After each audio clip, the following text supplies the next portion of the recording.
etc. Então, assim, tem lugares aqui que o estado, ou o condado, ou o bairro... Não, mas isso aqui não é do estado. Não, tô falando que o estado, por exemplo, na Califórnia, move.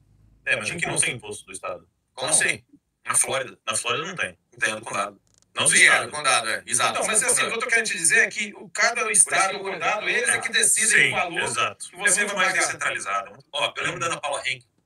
Uma vez eu entrevistei a Ana Paula Henke antes. Eu fui o primeiro a entrevistar a Ana Paula em vídeo, áudio, essas paradas. Ela só tava escrevendo ainda, acho que nem isso, no Twitter. E eu entrevistei porque eu tinha um programa de rádio em Bento. Eu entrevistei a Ana Paula Henke e ela mencionou um caso que foi assim, pra mim foi marcante. Porque eu tinha acabado de voltar dos Estados Unidos, tinha muita coisa que eu não sabia dos Estados Unidos ainda, mesmo tendo morado aqui. E o que aconteceu? Ela virou e falou assim, vou dar um exemplo pra vocês aqui do quanto os Estados Unidos é maravilhoso. Rolou um referendo no condado dela, isso Califórnia, tá? Que é democrata e tal. Você vê como que a estrutura política americana, ela quase independe de opiniões ideológicas, direita e esquerda, né? Aí, lá no condado dela, foi discutido se poderia ou não ter um referendo. Olha essa loucura. Vai ser discutido se pode ter um referendo. Não, obrigado. Vai discutir se vai ter referendo. E tendo referendo, era para decidir se poderia cobrar um pouco a mais de imposto durante uns X anos para poder fazer a biblioteca da escola. Irmão, você consegue imaginar Brasília voltando uma coisa para um data para terminar? Tipo, aumentar o imposto aqui só até tal ano. Eu consigo imaginar, porque no Brasil é assim, né? Não, vamos fazer só até depois das eleições, depois a gente volta. Eu consigo imaginar. Mas, cara, é impossível o brasileiro imaginar. Por exemplo, vamos aumentar o orçamento para a educação. Qual é o prazo que vocês vão entregar? Ah, não, é aumentar. Vai aumentar. Mas termina quando? Não, vai aumentar. Aumentar por quê? Não, é pior. É aumentar até quando? E aqui uma coisa bacana que Isso aqui é louco. O que você vai entregar, brother? Uma coisa bacana que eu vejo aqui Isso é louco. muitos lugares onde teve obras feitas, eles colocam placa. Completado como prometido. Isso. Porque isso não cabe no Brasil. Não tô falando que não existe no Brasil, mas aqui eu vejo isso bastante. Eles têm orgulho de falar, a gente terminou. É legal isso. Por exemplo, quando os Estados Unidos também vai entrar em guerra, vamos brigar lá não sei aonde. Eles aprovam o budget, né? Aqui, ó, vocês têm dinheiro aqui pra lutar. Não deu não, velho? Vocês se viram aí, cara. É muito... O budget é ridículo. Isso é muito louco. É igual eles... Da defesa americana. Acho que até fechou o governo esse ano. Não fechou de novo? Acho que não fechou. Não chegou a fechar ainda, não? Não vai fechar? Não fechou. Não. Eles falam, mas não chegou a fechar. Porque aqui eles aprovam o budget que o cara pode gastar lá durante um ano, cara. Sim. E se o cara falar, não vai gastar, e os democratas e republicanos lá não entram no acordo, fecha tudo, vai todo mundo pra casa. Aí funcionário público, todo mundo. Ninguém recebe e vai embora pra casa até eles decidirem. Né? Loucura isso. Né? Aqui é o certo, eu acho. Olha, é certo. Eu sempre, nessa coisa de ânsia de estudar, né, esse desejo de querer estudar, eu ainda estou tentando entender como é que esse país surgiu, sabe? Porque não foi só assim, o Rei Jorge, vai embora, não quero mais vocês aqui. Não foi só isso, né? O professor até tem um artigo sobre isso, né? Explicando. E a primeira escola nos Estados Unidos é a Boston, acho que é Boston Latin College, ou assim. Se você botar Boston, primeira escola dos Estados Unidos, no Google você vai achar, é uma escola em Boston. Nela estudou, acho que 2, 3 pais fundadores dos Estados Unidos. E nos Estados Unidos, isso vocês podem ter como experiência na própria casa. Vocês conhecem algum jovem que começou estudando no Brasil e veio pra cá? Qualquer um. Eu conheço. Conhece? Ele teve muita facilidade em matemática, não foi? Foi, mas o resto Mas em literatura ele se fudeu, a história também, não foi? Exatamente. Então o que acontece? Você acha que a formação matemática da China é ruim ou boa? Boa. Da Rússia? Também. Boa. Do Brasil? Também. É boa. Sabe qual é a diferença dos países livres? Os países de primeiro mundo? Literatura e história. Por quê? É verdade, nunca pensei nisso aí. Porque se você é alimentado pela experiência de outros povos, você primeiro sabe a tua história, você sabe a história dos outros. Você tem uma expansão do horizonte de consciência que vai fazer com que você tenha mais meios para poder avaliar quais decisões você vai tomar na sua própria vida. Agora, se você só tem uma formação precária de histórias humanas, você vai fazer cálculo.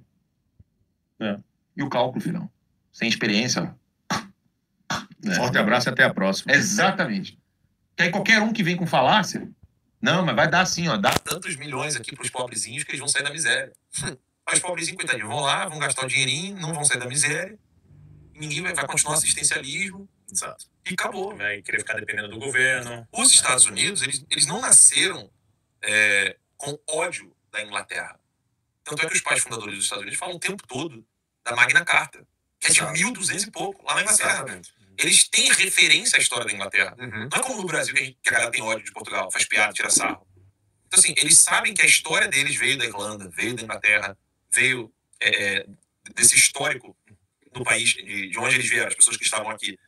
E a literatura sempre foi algo precioso para eles. Então, o americano médio, por mais simplão que ele seja, estou falando americano, estou falando filho de brasileiro, filho de mexicano, estou falando americano. O americano médio, se tu fala para ele Homer, ele não fala que é o Homer dos Simpsons. Ele sabe que é um escritor grego. Ele pode nem lembrar o nome dos livros que ele escreveu, mas ele sabe. Homero é o autor de literatura. No mínimo. O brasileiro não sabe. Isso é muito foda, cara. Então, aqui, a formação intelectual, ela sempre foi cuidada. No Brasil, não. O meu filho, quando ele nasceu, mesmo que ele não entendia nada, todo dia minha esposa lia pra ele. É uma diferença que faz. Eu sempre falo isso pra todo mundo. Cara, lê pros seus filhos que eles vão ter esse hábito de ler no futuro. Eu, por exemplo, não tive esse hábito de ler, porque minha família nunca foi de ler. Mas os meus filhos, hoje em dia, eles têm o hábito de sentar, pegar um livro e ficar ali sentado em vez de estar no celular. Sim. Entendeu? Então eu acho isso. Sobre o Gabriel, não sei não, viu? Quê? Vê que ele já jogando joguinho. Ele joga, mas pô, quantas vezes que eu já viajei com ele dentro do carro assim. Faz a diferença. Eu tenho uma casa na Carolina do Norte, aí de vez em quando eu vou pra lá, ele vai o tempo todo lendo, cara, daqui pra lá. Né? Eu acho isso muito massa, cara. Na verdade, essa história de que tem gente que lê e tem gente que não lê é falsa, né? Todo mundo lê. Eu não leio, não. Lê, mas não é livro. Não, cara, rede social, cara. Não, é um livro, eu não leio livro. Então, mas aí que tá o ponto. Peraí. Se a coisa é ler, todo mundo tá lendo alguma coisa. Eu tô querendo dizer livro. Então, aí que tá o ponto. O problema é que uns querem ler algo melhor e outros querem só ficar lendo. Entendeu? Não, eu tô te falando isso porque minha esposa é americana, então é a cultura americana que leva eles a ler, entendeu? É isso que eu tô querendo dizer. E eu me lembro mais eu ter perguntado pro professor lá, eu falei assim, como é que faz pro brasileiro ler? Ele falou assim, ele lê. Quem disse que o brasileiro não lê? Claro que lê. O problema é que ele não lê coisa boa. Vocês têm que fazer o que lê coisas, experiências passadas, histórias, essas coisas pra você. Contar a experiência pra vocês demais. Contar uma parada pra vocês aqui. Minha esposa veio pra cá. Depois, fiquei 3 anos e meio sem ver minha família. Alegria do caramba, hein? Foi muito bom, graças a Deus. Eu tive que fazer a árvore genealógica da minha esposa. Pra tirar a cidadania italiana dela, tal, papel, o documento que tava faltando lá, achando de tudo. Fiquei expert nessa porra, porque, meu irmão, quando você quer trazer família, você faz tudo, né? E aí, fiquei expert em fazer a árvore genealógica, tá? Se tu me dá o nome de um bisavô teu aí, eu pego aqui o Family Search, o MyHeritage, vou fazendo pesquisas aqui. Tem as ferramentas pra... E também aprendi. Eu te digo depois por quê, os detalhes. Sinceramente, que eu explico aqui. Aprendi a montar a árvore genealógica. As mais difíceis que você possa imaginar. Quando eu fiz a da minha esposa, moleza, né, todo mundo é italiano, tudo apareceu. Eu fui fazendo a minha, aí foi quando eu fui aprendendo a vencer os desafios da árvore genealógica. Mas a primeira coisa que me chocou foi a seguinte: pô, eu sou de Morro Agudo, Nova Iguaçu, Baixada Fluminense. Meu pai, negro. Você não tem passado. Foi aí que eu me enganei. Tem. Aí me acendeu uma luz. Assim, peraí. Se eu tenho passado, por que não me deram isso? Por que ninguém me entregou esse tesouro? Porque ninguém falou pra mim que eu tinha. Porque não é assim que você se sente quando você aprende uma coisa bonita sobre o Brasil, o passado do Brasil, e você se sente como? Porque ninguém me falou que o Brasil era assim. Pô, o Brasil, período do Império, o Brasil tinha um partido conservador. Por que não ensinaram isso pra gente? O Brasil tinha jornal do Partido Conservador. Por que ninguém falou isso pra gente? Por que ninguém nunca falou pra gente que no período do Império o imposto era infinitamente menor do que hoje em dia? Por que ninguém falou pra gente quando criaram a República teve uma ameaça de morte genocida, que foi a primeira revolta da Armada, que a Armada, Marinha, né? A Armada botou os navios ali e ia matar todo mundo na capital. Aí depois aí cai Deodoro e tem o segundo presidente do Brasil. Aí tem o segundo presidente do Brasil e a segunda revolta da Armada, de novo ameaça de genocídio. Por que ninguém falou pra gente que a nossa república nasceu assim? Por que omitem isso da gente? Verdade. Aí eu vi que a minha história era omitida de mim mesmo. Falei assim, pô, peraí, tem uma coisa errada? Como assim a história da minha família é omitida pra mim? Então significa que ela foi omitida do meu pai, ela foi omitida do meu avô, ela foi omitida pro meu bisavô, e culturalmente criou-se, né, o hábito de não valorizar a própria história. Pô, que povo que conseguiu crescer negligenciando e cagando para a história daqueles que prepararam onde você tá hoje. Vai a merda.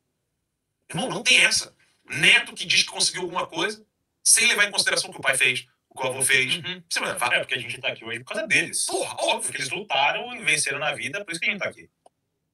O meu pai Luiz Barsi sempre disse que a renda fixa, na verdade,